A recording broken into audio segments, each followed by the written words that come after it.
आप सभी को जय मसीह की।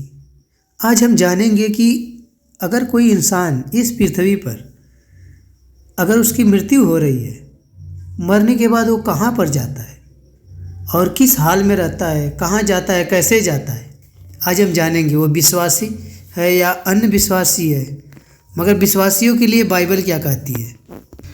बाइबल इस विषय पर पूरी तरह से स्पष्ट है कि अंत में केवल दो ही विकल्प रह जाते हैं। जहां आप जब मरते हैं तो जाते कहाँ हैं, स्वर्ग या नरक। बाइबल इसे भी पूरी तरह से स्पष्ट करती है।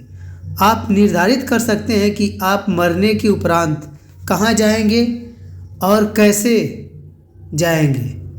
आगे आप सुनते चलें वचन को। जितना आप सुनेंगे आप अपने जीवन को नए बनते देखेंगे। पहली समस्या यह है कि सब ने पाप किया है, जैसा कि रोमियो के 3 अध्याय और 23 वचन में बताया गया है।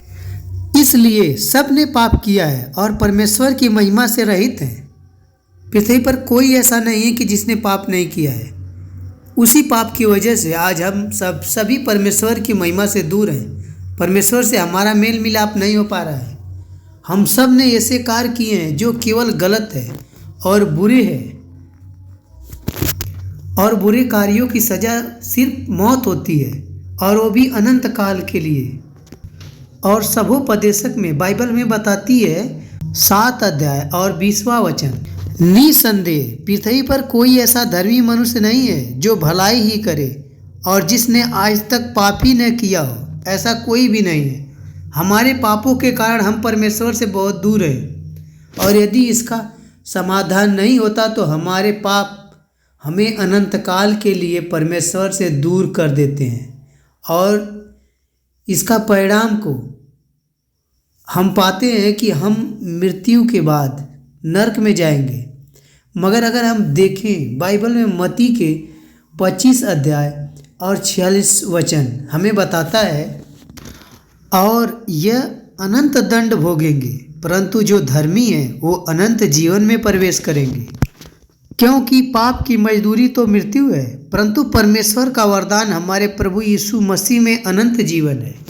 जो कोई प्रभु में बना रहता है, उसकी डालियों में लगा रहता है, वह परमेश्वर एक फलवंत उसे बनाता है। उसे सूखी डाली नहीं छोड़ता। मगर जो डाली से अलग हो जाता है, परमेश्वर एक वृक्ष है, हम उसकी डाली हैं। जैसे ही हम परमेश्वर से अलग होते हैं, हमें सूखना है। जिस तरह एक डाली पेड़ से अलग होकर सूख जाती है, परमेश्वर से अनंत काल की दूरी हो जाती है। इसका कारण हमें नरक मिलता है, जो कि बाइबल में एक अनंत काल की आग और झील के रूप में वर्णित की गई है। अगर हम प्रकाशित वाक्य के 20 अध्याय और 14 और 15 वचन को पढ़ेंगे तो बाइबल बताती है, और मृत्यु और अधलोक भी आग की झील में डाले गए। यह आग की झील तो दूसरी मृत्यु है, और जिस किसी का नाम जीवन की पुस्तक में लिखा हुआ न मिला, वह आग की झील में डाल दिया जाएगा। जो कोई प्रभु यीशु मसीह में विश्वास नहीं करता, वह जीवन की पुस्तक में उसका नाम मिलेगा ही नहीं। अब समाधान है, परमेश्वर यीशु मसीह का नाम में केवल एक व्यक्ति मानवीय प्राणी बन गया। हमें प्रभु यीशु मसीह में विश्वास करने से हमेशा के लिए स्वर्ग मिलेगा। फिर से इस पृथ्वी पे बार बार जन्म नहीं मिलेगा। आप हमेशा के लिए एक स्वर्ग के निवासी रहेंगे। यूहन्ना अगर 1 अध्याय में पहले वचन को पढ़ते हैं तो बताया गया, आदि में वचन था, वचन परमेश्वर के साथ था, और वचन परमेश्वर था। यीशु ने उनसे कहा, मैं तुम्हें सच कहता हूँ कि पहले इसके कि इब्राहिम उत्पन्न हुआ। और प्रभु यीशु मसीह बताते हैं, मैं और पिता दोनों एक ही हूँ। और प्रभु यीशु मसीह इस पृथ्वी पर यहाँ के पाप रहित जीवन को यापन किया। अगर आप 1 पतरस के 30 अध्याय और 22वें वचन को पढ़ते हैं तो बाइबल हमें बताती है, वह स्वर्ग पर जाकर परमेश्वर की दाहिनी ओर बैठ गया, और स्वर्गदूत और अधिकारी और सामर्थी उसके अधीन किए गए हैं। और वहीं पर यूहन्ना 3 अध्याय 5 आयत हमें ये बताती है, और तुम जानते हो कि वह इसलिए प्रकट हुआ कि पापों को हर ले, और उसके स्वभाव में पाप नहीं है। और स्वच्छता से परमेश्वर ने हमारे बदले में अपने जीवन को बलिदान कर दिया। अगर आप बाइबल में कई बार ऐसे वचन बताए गए हैं। 1 कुरिन्थियों 15 अध्याय और 3 वचन, इसी कारण मैंने सबसे पहले तुम्हें वही बात पहुंचा दी जो मुझे पहुंची थी, और पवित्र शास्त्र के वचन के अनुसार यीशु मसीह हमारे पापों के लिए मर गया। अगर हम बाइबल में देखें तो पतरस का 1 अध्याय और 16वां और 19वां वचन हमें बताता है, क्योंकि लिखा है पवित्र बनो क्योंकि मैं पवित्र हूँ। और 19वां वचन बताता है, पर निर्दोष और निष्कलंक मेमने अर्थात मसीह के बहुमूल्य लहू के द्वारा हुआ। अगर हम पवित्र बनते हैं प्रभु यीशु मसीह पे, तभी हम पवित्र बनेंगे। उसके लहू को स्वीकार करेंगे और उसकी मृत्यु की अपने ऊपर विश्वास करेंगे। अगर हम मानेंगे कि प्रभु मेरे लिए मरा, यह नहीं कि हम सब के लिए। अगर आप विश्वास कर रहे हैं प्रभु यीशु मसीह केवल मेरे लिए मरा है, उसकी मृत्यु ने हमारे पापों के जुर्माना को अदा कर देगी। अगर आप ऐसा विश्वास करते हैं, और ऐसे ही हमें विश्वास करना चाहिए कि प्रभु मेरे पापों के लिए मरा है और कोई नहीं है, वो मैं ही हूँ। 2 कुरिन्थियों 5 अध्याय 21वें वचन को पढ़ते, जो पाप से अज्ञात था उसी को उसने हमारे लिए पाप ठहराया कि हम उसमें होकर परमेश्वर की धार्मिकता में बन जाएं। परमेश्वर अब हमारे द्वारा और क्षमा को वरदान को रूप में देने का प्रस्ताव देता है अगर हम प्रभु यीशु मसीह में विश्वास करते हैं। फिर क्योंकि पाप की मजदूरी तो मृत्यु है, परंतु परमेश्वर का वरदान हमारे प्रभु यीशु मसीह में अनंत जीवन है, जिसे हमें विश्वास के द्वारा ग्रहण करना चाहिए। और यूहन्ना 3:16 हमें बताता है, क्योंकि परमेश्वर ने जगत से ऐसा प्रेम रखा कि उसने अपने इकलौते पुत्र को दे दिया, ताकि जो कोई उस पर विश्वास करे वह नाश ना हो परंतु अनंत जीवन पाए, जिसे हमें परमेश्वर पर विश्वास के द्वारा ग्रहण करना चाहिए। अगर हम इफिसियों के 2 अध्याय और 8वें और 9वें वचन को पढ़ते हैं, बाइबल हमें बताती है, क्योंकि विश्वास के द्वारा अनुग्रह से तुम्हारा उद्धार हुआ है, और यह तुम्हारी ओर से नहीं वरन परमेश्वर का दान है, और न कर्मों के कारण ऐसा ना हो कि कोई घमंड करे। केवल प्रभु यीशु मसीह में विश्वास करो तो तुम बचाए जाओगे और तुम्हारा घराना भी बचाया जाएगा। अगर प्रेरितों के काम 16 अध्याय और 31वें वचन में बताती है बाइबल, उन्होंने कहा प्रभु यीशु मसीह पर विश्वास कर तो तू और तेरा घराना बचाया जाएगा। केवल यीशु मसीह में ही विश्वास, उसे अपने उद्धार के रूप में विश्वास करते हो तो आप बचाओ जाओगे।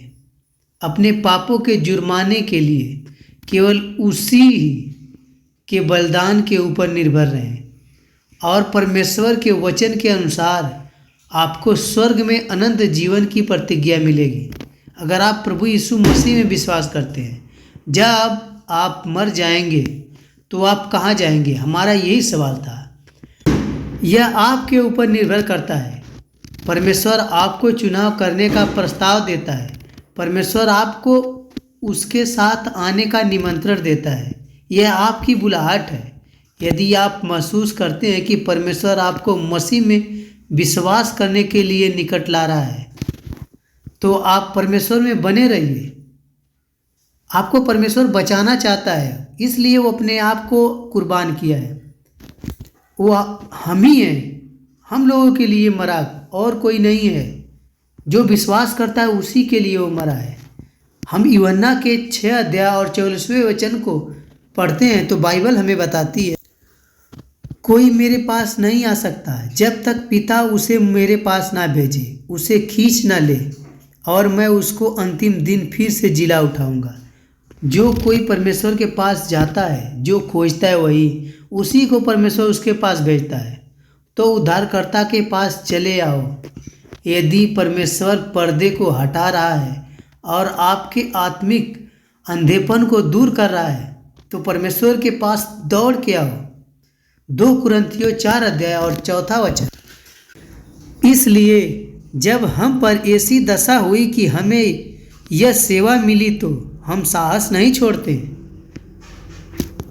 आप विश्वास में उद्धारकर्ता के ऊपर देखिए। यदि आप अपने जीवन की चिंगारी का अनुभव कर रहे हैं जो कि सदैव मरी हुई थी, आप जीवित खुद को करना चाहते हैं, अपने अंदर के उस पवित्र आत्मा को लाना चाहते हैं, जिंदा करना चाहते हैं, पूरी पवित्र आत्मा से भरना चाहते हैं, तो आप प्रभु यीशु मसीह में विश्वास करिए।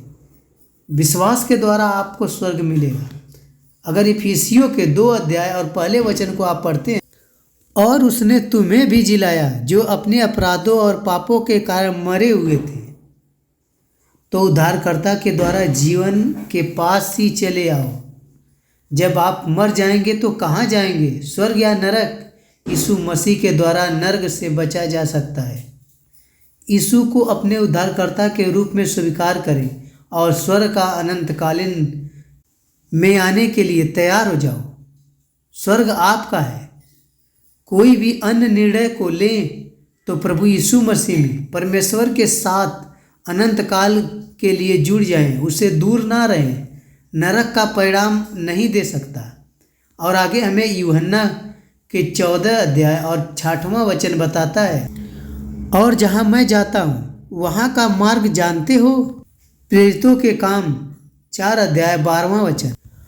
और किसी दूसरे के द्वारा उद्धार नहीं, क्योंकि स्वर्ग के नीचे मनुष्य में और कोई दूसरा नाम नहीं दिया गया है जिसके द्वारा हम उद्धार पा सकें।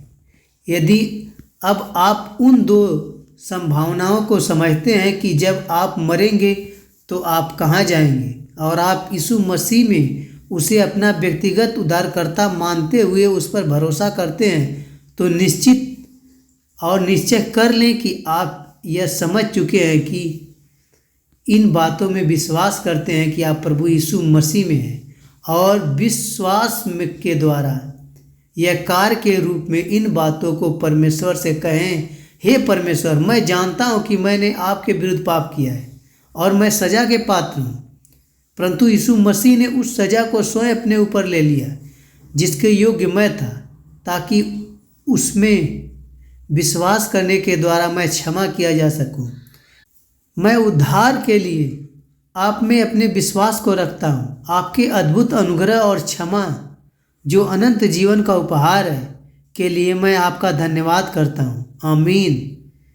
अगर आप परमेश्वर में बहुत बढ़ना चाहते हैं और सच्चे विश्वासी हैं, झूठे अफवाहों से दूर रहना चाहते हैं, परमेश्वर का सच्चा ज्ञान अगर आप लेना चाहते हैं, तो चैनल को सब्सक्राइब करें। आपके पास सबसे पहले वचन पहुंचेगा। आमीन।